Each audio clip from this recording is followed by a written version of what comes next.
All right. Hello, everybody. Welcome. We're going to give it a few more minutes to let any last-minute stragglers come in, such as Joan Kovach, who is associated with Consequence. Hi, Joan. Yeah, Hi. she is. I was going to be incognito, but why would I? Hi, Andrea. Right? Hi. Hello. I was trying to hide too. Thanks for doing this. It's great. Yeah. So we had about, just telling everybody else, we had about 20 people sign up. So we're going to give folks a few minutes here to hop on, and then we'll go ahead and get started. So where is everybody calling in from? Ellen, where are you? It's Peter. It's Peter. I haven't seen Peter in years. It makes me sad. Ellen, where are you calling in from? I'm calling from Georgia. Georgia, wonderful. And Mr. Lee, where are you calling in from? British Columbia. Okay, okay. It's an international call. I love it. I love it. And Peter, you're calling in from where? I'm in New Jersey. Good to see Okay. everybody. East He loves Coast? New Wonderful. Jersey. man. Wonderful. Ended up here. What can I say? Uh, uh, well, I'm really happy that you guys, signed up and that you were able to make it. We're hoping, we were just kind of talking before, we let everybody in, that we hope to make this a first of a number of kind of Q&A and discussions about editorship and submissions, and specifically how journals that deal with war and consequences of war and things like that, how they look at submissions and kind of interact with writers. I know for me, when I was just kind of starting submitting, and I recognize that not everybody here is maybe at the earlier stages of their writing practice, but for me I found it formidable to submit. I mean, it's a very vulnerable practice, something that you care deeply about. You're in essence putting in front of somebody else and asking them to tell you if you're any good at it. I mean, that's certainly the way that I was looking at it. And so kind of getting to understand that editors are, just like everybody else, right? They get gum stuck to the bottom of their shoes and they stub their toes, and they say the wrong thing at the wrong time and all that stuff. It really helped me to kind of to demystify what it is, this process that I was going through. So I know that's one thing that I'm hoping for with these talks. Yeah, I think we can go ahead and get into it. I see we're 5 after, and I certainly want to make sure that we leave enough time for questions and regular old chit chat without running over too much. So what we're going to do is just kind of introduce ourselves and then talk a little bit, and then a little bit about our journals and what we do as editors, and a little bit of what I just talked about, kind of the process of submitting to war-themed journals. I think we can kind of use a catch-all for that. And then, we can just open up a Q&A and have a grand old discussion about it. So my name is Matthew Krajniak, and I'm the executive editor of Consequence Journal, which focuses on the human consequences of war and geopolitical conflict, and especially focuses on the experiences of combatants, witnesses, and victims. And we publish in a number of different genres, but specifically in poetry, nonfiction, fiction, translations, and visual arts. We have a website where we publish a few more genres, but our print journal kind of focuses on that. And David is to my left. So David, do you want to go ahead and introduce yourself? Sure. I'm David Ervin. I'm editor-in-chief over at As You Were, the Military Review, which is the publication of the nonprofit organization Military Experience in the Arts. We run a biannual digital publication with fiction, nonfiction, poetry, artwork. Have 2 submission periods a year. Our editorial model is a little different than many. We'll kind of work from people from the ground up if they so choose. And we'll get into a little bit more later how we choose who to work with and so forth. We've been at it for quite a while. I think close to 7 years now. So we've had a lot of writers come through. And when I say we publish military themed stuff, sometimes military themes are a bit more surprising than your typical war story or a basic training story.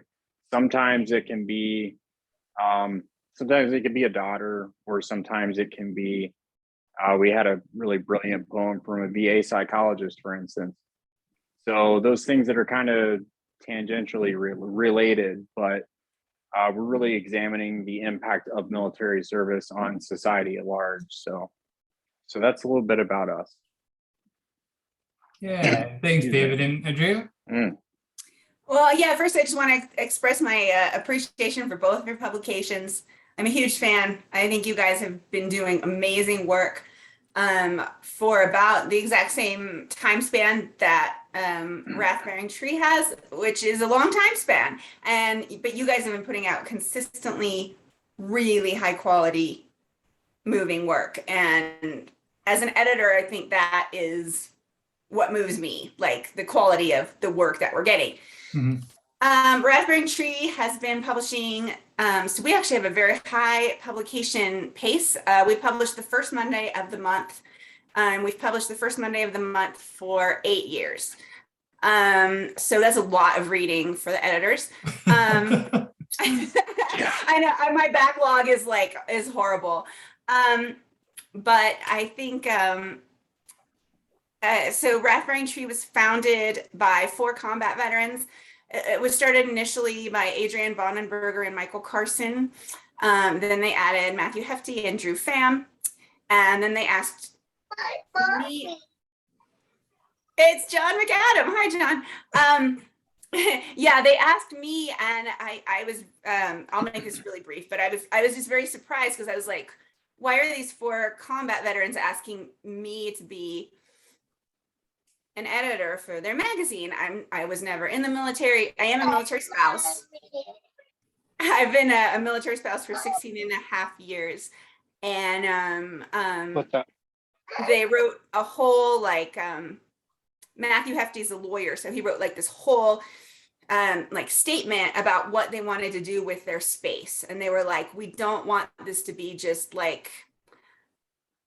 a white guy war veteran space. We want to connect different forms of violence. We want to kind of triumph human resilience.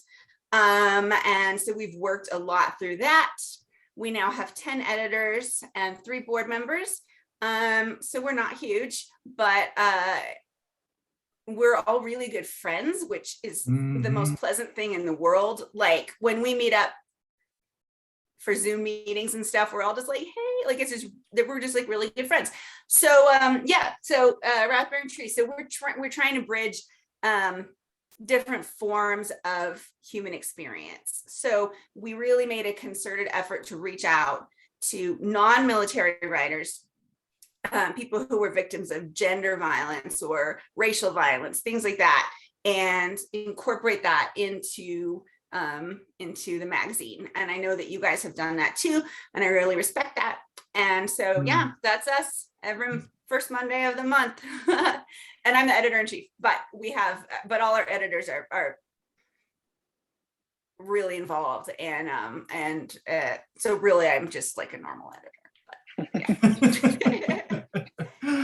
Well, I think that's a great transition into, what this idea, or what is an editor? I mean, what does an editor do? I think it's kind of this catch-all phrase, but certainly there's, I would argue at its core, there's something about it that makes a person who works on a literary journal or a magazine or a publication of any sort, makes them an editor. So I don't know, David, what do you think? What is an editor to you, or how would you define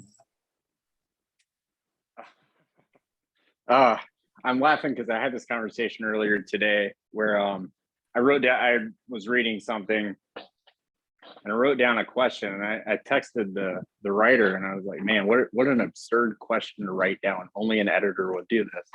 He said, no, I won't even get into it was, well, anyway. I wrote down this question though, and I asked the writer about it, and I was like, yeah, I know it's an absurd question, but what's the answer? He's like, no, it's not absurd, because if you see it, that means a reader is going to ask the same question. It's better that you ask that than the reader does, because when the reader's lost, I've lost the reader. And that's so on a craft level, we're kind of that first line of defense, like sort of a beta reader, but the way I approach it, craft level, hey, what is the message that you want the reader to take away? And let's see what I take away from the second read of it.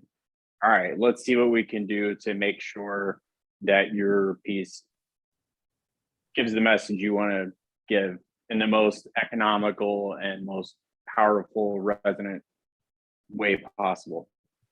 An editor of a lit mag, it's what message do we want to publish out to the world?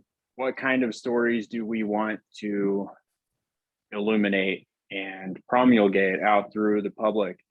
And how do we take all these pieces that we get and create a volume each time we publish it that has a pretty good balance of meeting what we envision for the publication, and also meeting a very ever-shifting kind of criteria of,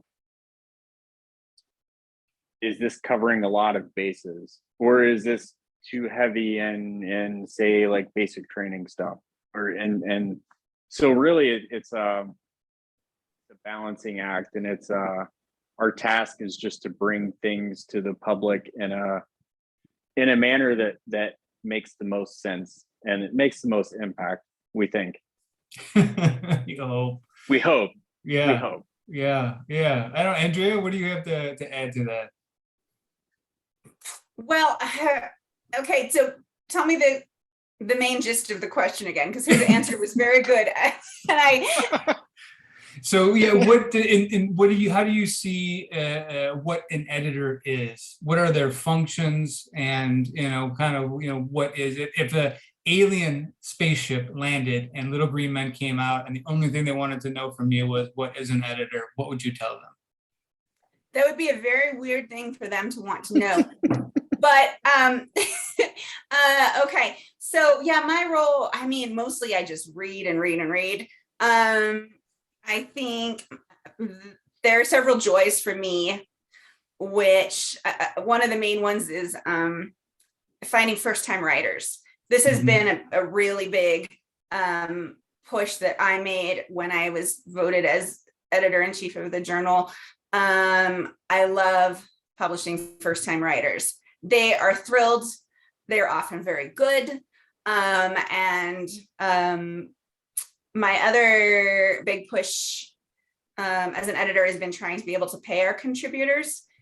So we're applying for federal nonprofit status. I really pushed the boys to do that. Yeah, this just happens when you get a lady on board. I'm like, we gotta pay these people. They're doing, creative capital is gorgeous. And I think it's fun as editors when you're on a team, like we all get different things. Like there are people like our founding editor, Adrian, he brings in a lot of stuff that just gets sent to him by friends because he knows everybody. Whereas I'm more the person who's reading all these blind submissions. Well, they're not technically blind, but they're from people that I don't know, and trying to bring in new writers, but it works. Like we kind of all work together and make something that I think means something to someone. I mean, we get stuff that I would never expect, like Lily Tomlin's a comedy writer sent us a short story. He's gay, and he sent us a short story about a guy that he met in Bali. And I'm like, how do people find us? Like, how do people, like, how do they know Raspberry? I think they're just searching online or something. But so stuff like that is just really fun, the unexpected stuff. And then we also do more traditional, military themed writing that I think some of our veteran writers tend to bring in. Yeah. So it's a give and take, but yeah. So I think my role as an editor, it's to be both encouraging and then also decisive, which is kind of hard because you have to say no a lot, which doesn't always come naturally. So yeah.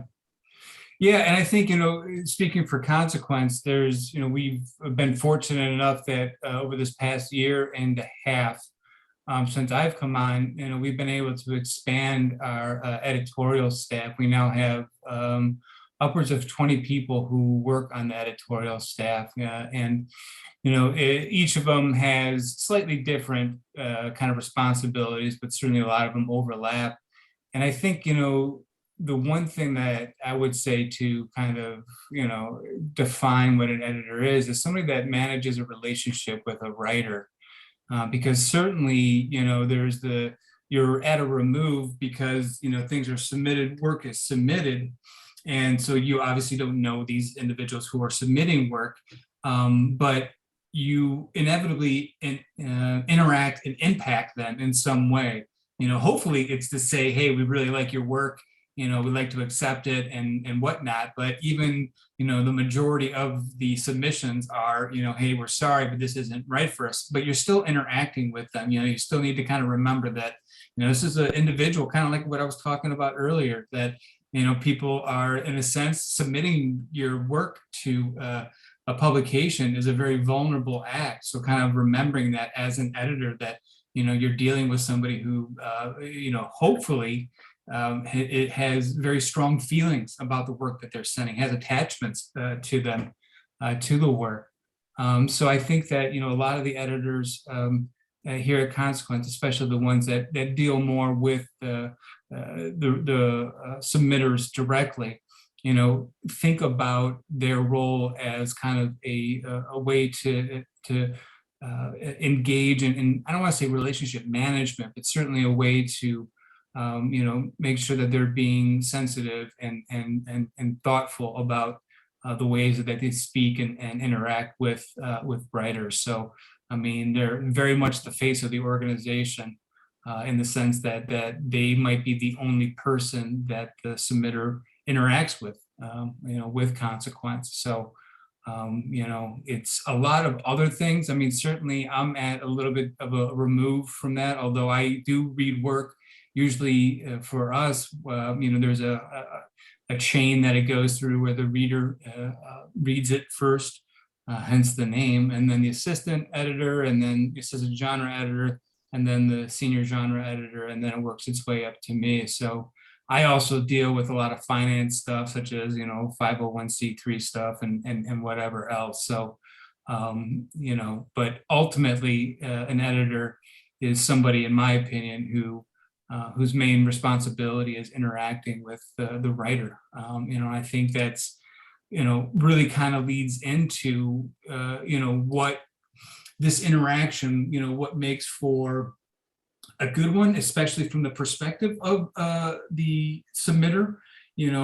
Somebody who is submitting to a journal such as any of the three of ours, they're going to have maybe slightly different expectations, not necessarily with how they're treated, but because of the themes that we work in, we're a little bit of a, I don't want to say a little bit, we're more of a niche, right? Than kind of general literary work or a genre work, which would, is not a pejorative, is simply a way to kind of classify sci-fi or fantasy or other types of writing. But, for us, when we're, engaging with, poetry and nonfiction that deal with the consequences of war, some of the things that we look for, David kind of talked a little bit about, is that there's a perspective on the material that is different than maybe what we've read before, right? Because when you're submitting something, you know, you're one of one, right? Your story is unique to you, absolutely, right? But when you're on the other side, the editor's side, your story is one of, I mean, we had 250 fiction submissions, right? We had over 300 something poetry submissions. And so things start to blend, you know? There's only so many times where you can read a story that is that borders on being familiar, or dare I say cliche, before that kind of content or the approach or perspective starts to work against the piece itself. You know, the kind of example that is often used is, you know, the grunt in the jungle story, right? It's you know, it's an important story, and it's something that, you know, can continue to produce insight and artistic value, whatever else. But because it's been done so many times, you really have to be doing something interesting, different, you know, with that same basic setup, because otherwise the story just doesn't resonate. And that ultimately is one of the things that we're looking for.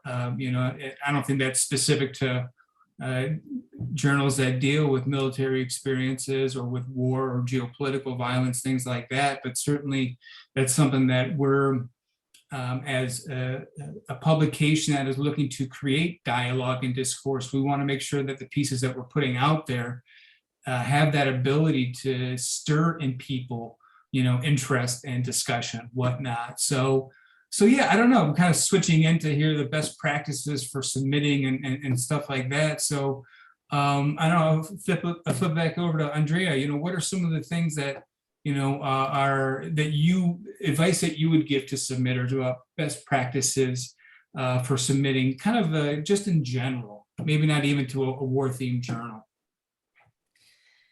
I would say read the journal. Read the journal first, for goodness sake. I mean, I am always very polite with people, and we've had some amazing submissions from out of left field, but you can tell when someone has blanketed their submissions. Yeah. And that they know literally not. Like, there's this one guy, I will not name names. He's very nice, but I mean, he has sent us seriously like 20 pieces, and I very politely say, and none of them even remotely like address the themes of Wrath-Bearing Tree, you know, social justice, human resilience, blah, very literary, you know, they're all like kind of strange, like Hollywood script type things, and he keeps sending them. And I always write back and I'm like, I'm sorry, this just isn't a fit for us. And then, like, if I reject one, literally like within 2 hours, he'll send another one. And I'm like, oh man. So then, I mean, you know how it is, right? Yeah. So he's a nice guy, but I'm like, you know, yeah, I would say just read the journal, be familiar with, you know, honor the work of the editors. Okay. Like, we put out so much time.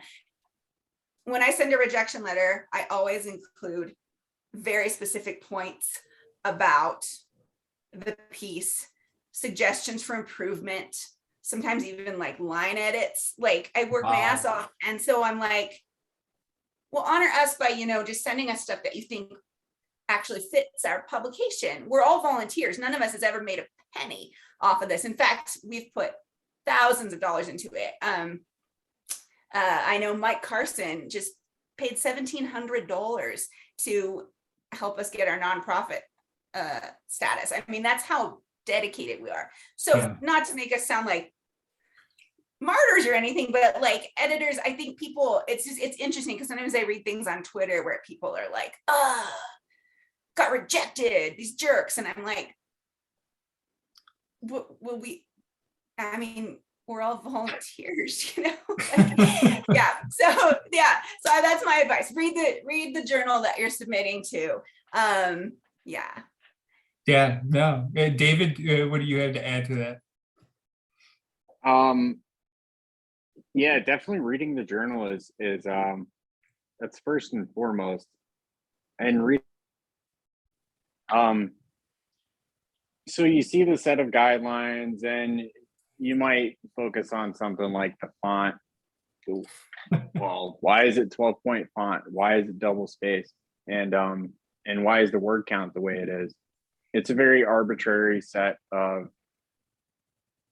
items that might not make sense to the writer, but our submission guidelines, for instance, have been tweaked and tweaked and tweaked because they save us so much. They save us so much time that we can spend doing something like working with the writer, as opposed to fiddling with the formatting and stuff like that. And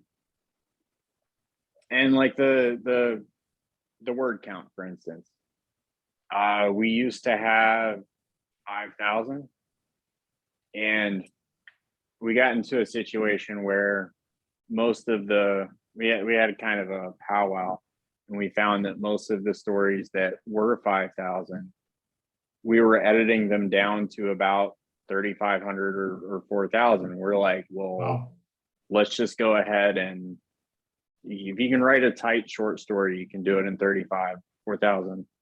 Mhm. And Ours so, is 3,000 as well. Yeah. yeah, it's something developed over time that works for us. It works for our readers. It's also sort of, I don't want to say it's like a trick kind of test, but if a writer can ignore the very basic, pretty easy to adhere to guidelines and just send whatever they want to send, what does that say about the forthcoming relationship with the editor who's going to possibly be making suggestions or giving you sort of rough deadlines and stuff like that? It's just, it's a way for a writer to buy into, to kind of buy into like, hey, I see what you guys are doing. I'll play ball with you. Because we're ultimately trying to help out writers. That's what journals do. We want to bring your work to the fore so that you can have that publishing credit in your writing resume, and so that when you go up for a book deal, you can tell your agent like, hey man, I've been published by all these people.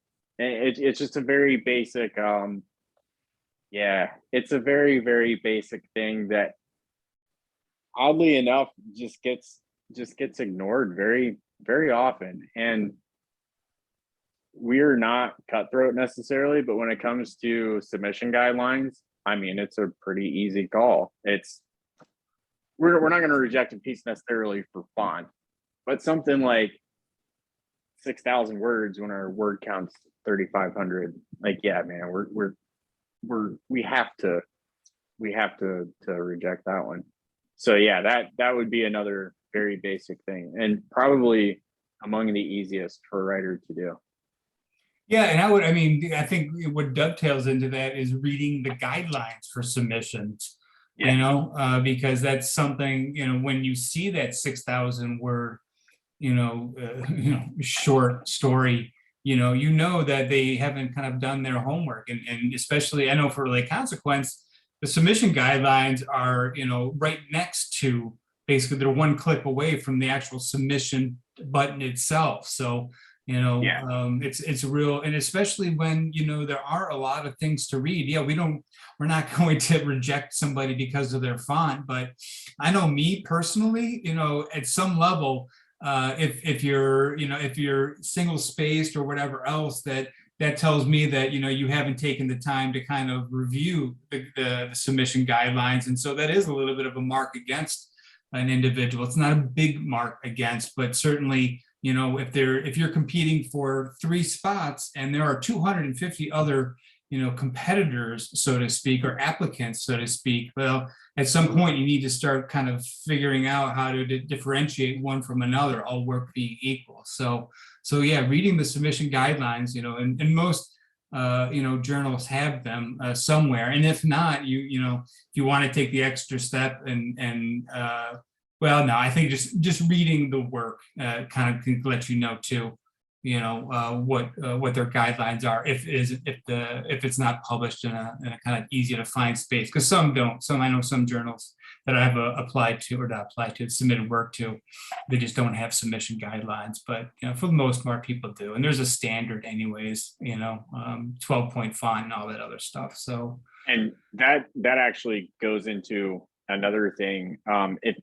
If something's not clear, like we're totally human beings. Normally normally in the submission guidelines, if there's any questions, just email this person. Yeah. We're more than happy to answer those questions. There's usually a contact form, and I think for most journals, I've always been able to find an email address somewhere, and they're not silly questions at all. It's we see our websites every day and we think, oh shoot, that's super easy to navigate, but somebody looking at it the first time might not see it. So I don't it's really just ask if you don't know. Yeah. I give a lot of leeway because so I'm a fiction editor and a nonfiction editor. A lot of the nonfiction we get are from veterans, and it is often their first time writing. Yeah. I have found in our publication that nonfiction requires the most editing because people have these stories they want to tell. And so these are the ones that we often get, single spaced and in the 10-point font and that kind of thing. And so Lauren and Mike and I have spent a lot of time editing with veteran writers in nonfiction. Fiction, we get a lot of stuff that's not from veterans, which is interesting, but nonfiction, I would say the majority of it is from veterans, and they're processing something from Iraq or Afghanistan or even Vietnam even, or Korea. And so we take a lot more time to work with them, but especially like the Vietnam and Korea veterans that we get might not be up on the rules, of like how to submit. They're just trying, and so, but some of their stuff is really, really good, but it takes so much more editing than any of the other genres. I don't know if you guys have noticed that. Oh yeah, I have definitely edited a gentleman from, I think he was out in Northern California, Korean War veteran, mailed me handwritten stuff from a legal pad, but he had these really awesome sketches every time. He'd send me the top sheet and it had this awesome sketch, and then there'd be like handwritten stuff. I'd call him on the phone, we'd discuss edits, and I mean that kind of stuff. Yeah, I mean he emailed us like, hey, I don't know how to do all this submittable stuff. And he's like, I was in the Korean War, I was a squad leader. I'm like, oh man, just here's the address. we can do that. And yeah. And I love when people send you like 5 identical documents on submittable, and you're like, you literally just sent that 4 times. So it goes. Yeah. Well, I see we're starting to get to about 20-25 minutes left, and I want to make sure we have enough time so we can talk with everybody and get the questions. So yeah, why don't we just go ahead and open it up? Do you guys have specific questions that you'd like to ask, Andrea or me or David? And I think there's so few of us that I think we can manage this with just kind of go ahead and speak your question if you'd like. Could I just say something? We have Peter Moline here, who talking about resources for war. Oh, he's all embarrassed. He's like, but Peter. So there are a lot of resources for writers in the war writing sphere. There's Randy Brown runs the Aiming Circle on Patreon. He is on it. He updates like 4 times a week about what all the war literature journals are doing. He actually knew how many issues Rathbury Tree had published he's like, Raspberry Tree publishes 50th issues. And I emailed Mike and Adrian and I'm like, did we have 50 issues? And they're like, I don't know. Yeah. And Randy Brown knew. Gosh darn him. But Peter runs an incredible blog, acolytesofwar.com, and it reviews war film, art, and literature in the smartest way possible. And so it is a joy to have him here, and it is an incredible resource. And also everyone was laughing at me because I did this by hand, brainstorming all of the groups I could think of that and journals that publish war literature, like Collateral, Old Dark 30, War Literature in the Arts, The Line, which is new, The War Horse, Strategy Bridge, Task and Purpose. So if anyone wants to email Raspberry Tree after this, I am happy to provide that list, and I will actually type it out instead of writing it like a baby. But yeah, no, having Peter here, and Peter might want to talk about his experience in publishing online for, goodness gracious, what, like 11 years, 12 years? The first time now Acolytes of War post was in June 2012. So this is like the 10th year or 11th year, right? However you date those things. So I've been going at it for a long time, but it's sort of a one-man operation, right? It's not in the business that you guys are in, and which I'm really interested in and also very admiring and very supportive of. I think it's just such a salient fact of that veteran experience is to try to find words to write about the experience. And then publishing is important. People do want to share the story, right? And they want to share it to sympathetic audiences and work with people who are sympathetic to them. And so I've just been full of admiration, even as I sort of track like the guys that are men and women who are shooting for like the big time, like with the New York City publishing house, sort of in my heart of hearts, my sympathy is with writers writing, vets and vet adjacent people writing for the first time, trying to get into print, maybe at a lower level, like with military experience in the arts, Raspberry Tree, O Dark 30, and all the rest. Mhm. And there's actually a tier below the vet online journals, which is sort of the vet writing seminar or the vet spoken word performance or whatever, just a lot of ways that vets want to communicate either to other vets or to sort of outside the circle. So anyway, that's a lot about me, but I'm just want to express my thanks for what you're doing here. I think I've talked to David and Andrea about my experience at AWP this year, right? And there was a panel very much like this, not aimed at the vet audience, but just for aspiring writers generally. Yeah. And it was packed. It was absolutely packed. There, at the table were 3 editors of, sort of pretty heavyweight lit magazines, but all the aspiring writers in the audience were peppering them with the kind of questions that you guys have already addressed. So if this is just the start of something or an ongoing forum, yeah, more power to you. Okay, Yeah. I'll shut up. But if you want me to ask a question, I can ask a question. Peter, what made you want to start? Sorry, I'm gonna leave Peter alone in a second. But what made you want to start a blog? Now I know because we both kind of started blogging about military experience at about the same time. I was from a totally different angle as a military spouse. But what made you want? What is your vision with Time Now? Because it's been so successful. People are so appreciative of it. And so I'm curious what you thought when you were setting out, because I know you did your previous blog, which was a little more personal and quite entertaining. But then now you still have Time Now going. And so I'm just curious about what you're doing with that in a publishing sphere, because that is an interesting aspect of, I think, of the sphere of publishing about war, is this kind of like, it's actually pretty freaking cool. Well, Peter used to have a zine, but it's that guerrilla publishing, like Matt Gallagher's blog that got banned by the government and stuff. Like, Peter's not going to get banned, I don't think, unless he goes rogue, but like it has its own currency as sort of an equal opportunity Yeah, sort of yeah.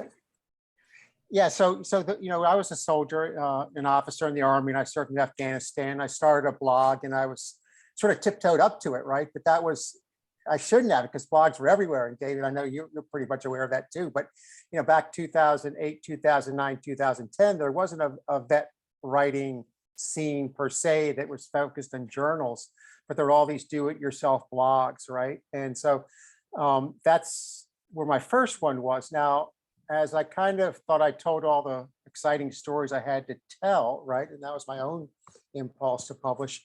But I remember going to a war literature in the arts conference in like 2011 and listening to a guy, Matt Gallagher, who Andrea just mentioned, right? Who's pretty preeminent, right, in the vet writing world with all kinds of big time publications. But he said from the podium there, talking about that transition from blogging to writing, he said, one of the things he said that struck me was that it's hard to imagine being a writer in today's world without having a significant online presence, right? And that, I don't know exactly how that sort of triggered anything in my mind, but that made me think that, okay, right, this vet writing scene is coming. It's coming like a big wave. People are everywhere trying to take it from a sort of a personal do-it-yourself modality into something that's shared and communal, whether it's online, in paper, in print, books, essays, articles. And I thought that was an opportunity for me just to sort of track it and chronicle it and be part of it. So that was interesting. Now, I don't know, I think we're sort of drifting away from like practical ideas about like publishing that you guys can speak to. So I don't know, maybe I'll shut up and maybe we can bring the conversation back to that. Yeah. Well, getting mentioned on blogs is incredibly beneficial for writers. They have links that they can share. I'm going to be done now, but I'll leave Peter alone. But I mean, it has the place. I know people have been very grateful for reviews I've done. I mean, Brian Van Riet told me that his best reviews were on smaller blogs. So yeah, well, it's all connected. It's a scene. I really have a sense of it as a scene, and there's many aspects to it. Whatever a scene entails, right? But if there's a collective vision and a sense of communality, it's generally supportive, right? And I think a lot of the people in the vet writing scene speak to that ethos of being supportive, even if it's a little bit competitive, but not really. I mean, we all want to win. Like everyone has that story and is looking for that right medium to publish. So anyway, maybe I can bring it back into the now with like the two questions that came up in that AWP panel I went to that are sort of relevant here, and you've touched on it. Is like one, there was one nexus of questions that very much addressed things that Matthew has spoke. There's like, how do you establish a relationship with an editor, right? How does that happen, right? How do you become not just a person who's sending things in through Submittable with no history, no context, no interaction, right? How does that sort of, how does a dialogue, like even if it doesn't lead to immediate publishing, right? Maybe down the road, it opens a door. Like, I don't know if that's something that anybody could speak to. I'd be interested to hear your guys' answer. David, what do you think about? Yeah. I actually, yeah, I do have a pretty good answer for that. It's No, I knew you would. well, Throw you that softball there. there's two components to that, and one of them really is to write your ass off, like really invest your time in the craft, right? Because what I always notice as an editor, what any other editor I've discussed this with always notices, when something comes through the inbox that you can tell this person has done their homework, and it's not even like if they've received a formal education. Like, no, this reminds me of James Baldwin, or this reminds me of Dennis Johnson. Like it's having this kind of respect for the craft that shows up in your work. It takes a lot, and I would say that'd be the first component of that. And I'd say second, and this is sort of a strange answer, but be receptive to understanding that we are human beings who nerd out on writing really hard. And if there's something that, if there's some part, like when I accept a piece, for instance, I'll generally try to give a little bit of feedback of why we accepted it. Because that's really just as important as if you have to tell something, try again later. Sometimes I've gotten a piece accepted and I'm like, man, I have no idea how that worked or whatever. Ask an editor questions. Even if I have been asked before, why did this particular piece get rejected? And I have definitely always taken the time to explain pretty detailed ways that it'd be something constructive they can move forward with. It's kind of rare that I don't do that. And every once in a while, I'll freely admit, every once in a while, I do kind of have a form rejection. That's usually like a administrative thing. It's usually saved for submission guidelines and stuff like that. But really just realize that you can ask us questions and you can strike up that can begin that relationship, so to speak. I think the Spider-Man editor Perry, is that his name? It's always yelling at Peter Parker to get him better pictures and stuff. There's this kind of shtick where an editor is this hard-nosed, sleeves rolled up, don't anger the editor, and that's not been a thing for a really long time. We're nerds on the other end of a computer looking at Microsoft Word all day. But yeah, just I don't know.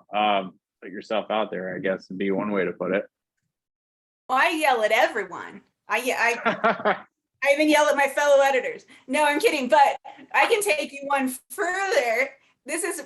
So Raspberry Tree, we joke that we use the Olive Garden slogan, if you're here, your family.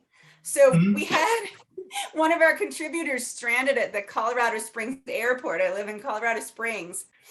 And he calls me and he's like, I'm stuck at the airport. It was so windy that he couldn't fly to Denver. I'm like, I'm there.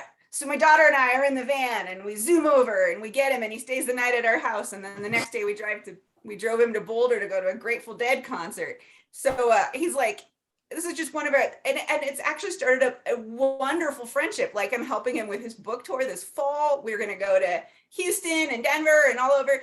Like we're just good friends. And so I'm like, I mean, you can, and it's because I had edited like 3 of his essays and stories and we ended up becoming good friends. Matt Armstrong, Peter knows Matt Armstrong, but and Jennifer Orthveon is helping him with his tour on the East Coast. But yeah, things like that. It's amazing the relationships you can build because and also I just want to say hi to my mom.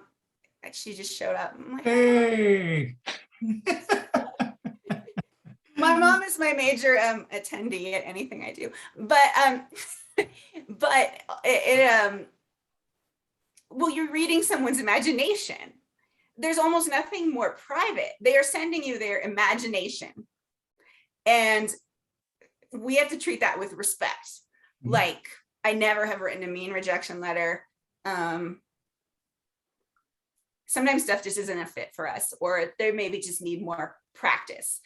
But sending someone your imagination is a big deal, and it's very vulnerable. And so I think, as editors, we have to take that responsibility seriously. It's not like we're all powerful, the man behind the curtain or something, but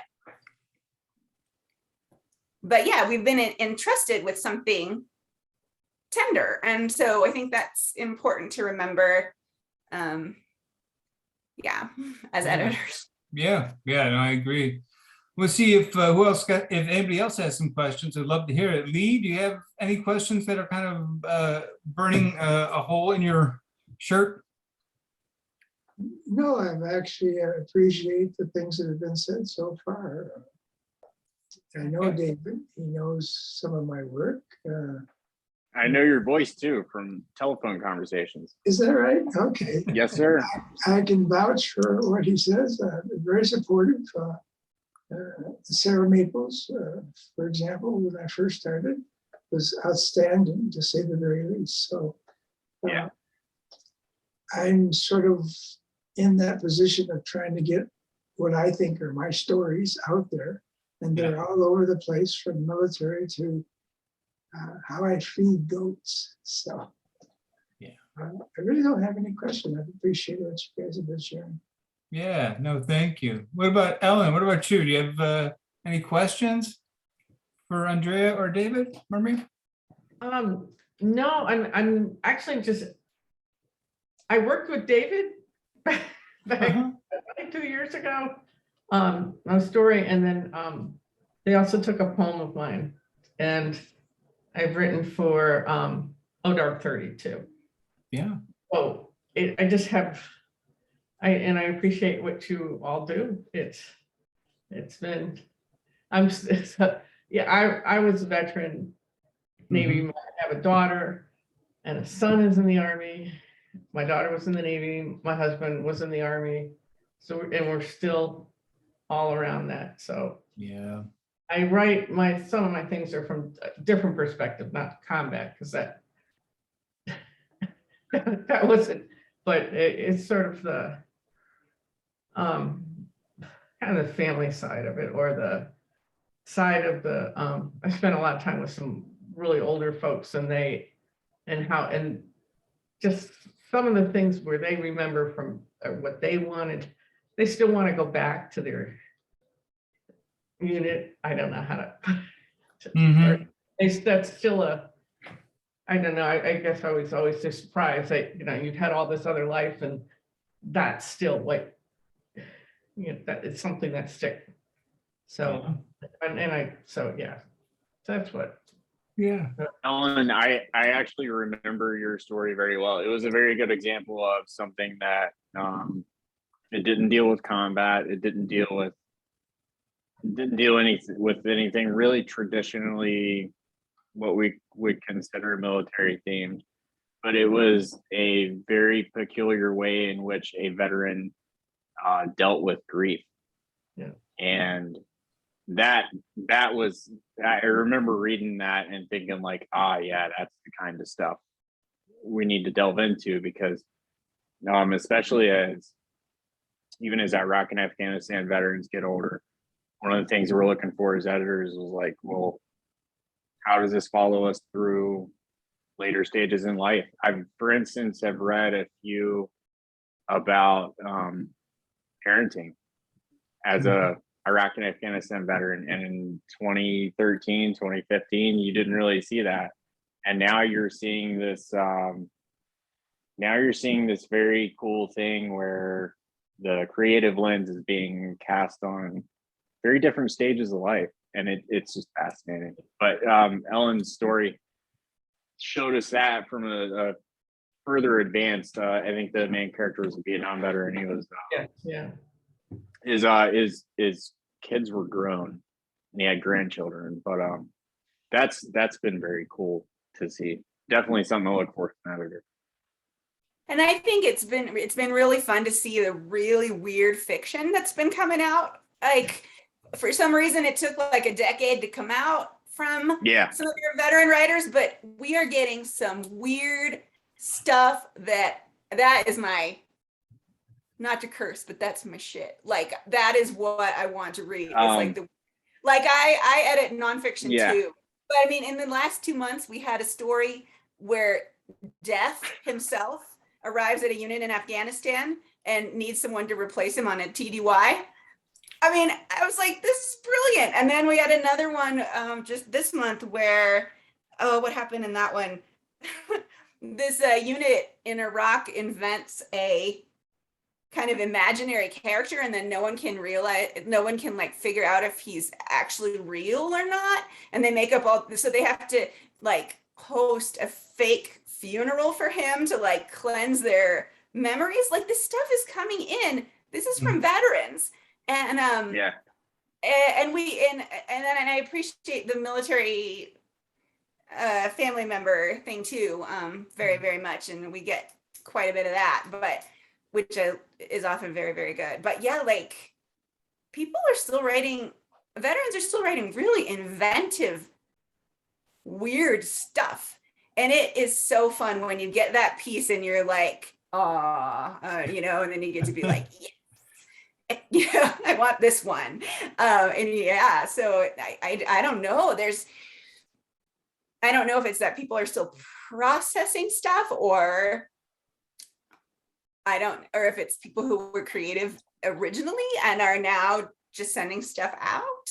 But I find it quite fascinating to see the trajectory because we do get a lot of very serious stuff from veterans, and then every now and then we get, and I feel like there's been an uptick in stuff that's like really kind of just playing with the whole idea of what experience is, and so that's been kind of exciting.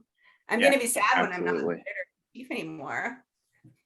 We have tenures. We had to sign a contract, so I can't hold my power forever. But yeah, it's pretty cool. It's cool to see what's coming in. John, I want to make sure that you get a chance to ask any questions in case you have any. Do you?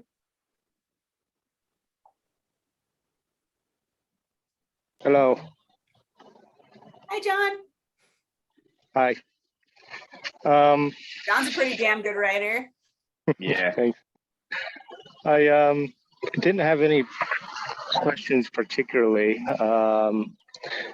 Just kind of being a fly on the wall for this one. Okay. And just wanted to say thank you for everything that you guys do, and I really appreciate it. And yeah, All it's a right. good listen to you. Very insightful. Yeah, I'm glad you're here. Glad you're here. Absolutely. But Joan, what about you? Are there any questions that you want to ask Andrea or David? You have access to me all the time. So, I want to know how you get an editor to drive you to the airport. First of all, that's a high bar, Andrew. But no, I'm with John. I'm more fly on the wall. This has been very interesting and fun to hear about and to know about the variety of journals that are out there, which I should know about, but I'm learning all the time. And thanks for doing this. well, we'll be sure to, because Andrea is composing a list of all the journals that deal with military and war related things. And so she's going to send it out as she was talking about. There's the infamous notebook, now infamous notebook. Okay, and so red star for the ones with editors that go the distance. they go, yeah.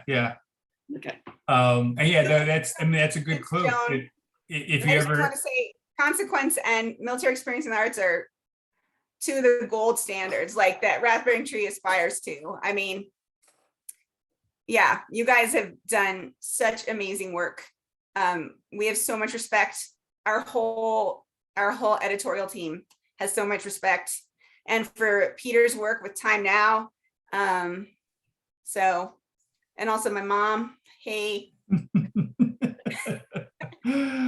But you know, we couldn't do what we do without you and people like you. And you've, like the time you hosted one of our Consequence events, you've just been very present and very helpful through everything, Andrew. So thank you for that. Yeah.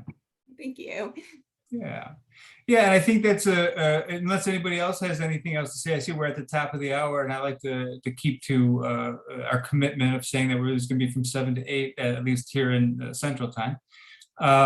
So otherwise, I'd just like to thank everybody for showing up, for participating. Certainly like to thank Raspberry Tree and Andrew Williams and David at the Military Experience in the Arts, for joining me in this. We're gonna, keep talking about, future dates and to do this again, because I don't know about you guys, but I love doing this kind of stuff. I love talking about writing. I love talking about submitting and editors. And I mean, I just love it all. So, yeah, I don't know, David, Andrea, you guys have any final parting words? No, thank you for hosting. No, I just appreciate the opportunity to be long-winded and nerdy always. So I did record this, and we'll be making it available in various ways. I don't think we've kind of figured that out yet, but If there's, stuff that, we didn't kind of dig into, I know I speak for myself, where you're always more than welcome to reach out to me at the Consequence Forum at Gmail, which is on our website. And, I think Andrea and David are also open to, continuing this conversation online elsewhere, but we'll get the recording out so that people who weren't able to be here can see it, and you guys can check it out again if you want. So. Yeah, and I'll put my list, I hope it's comprehensive, but of literary themed journals and organizations. I'll try and put that on Rathburn Tree's Twitter, if that's easier for people to find, or you can email rathburntree@gmail.com and I'll just happily send it to you. It's what I do anyway. Spend my day. Typing emails. That's what we Yes. really do. We really Yeah. do. I'm an emailer. Yes. So, okay, everybody have a great night and a great rest of your week, and we hopefully will see you soon. Matthew. Okay. Mom, Thank I'll call you. you. Bye-bye.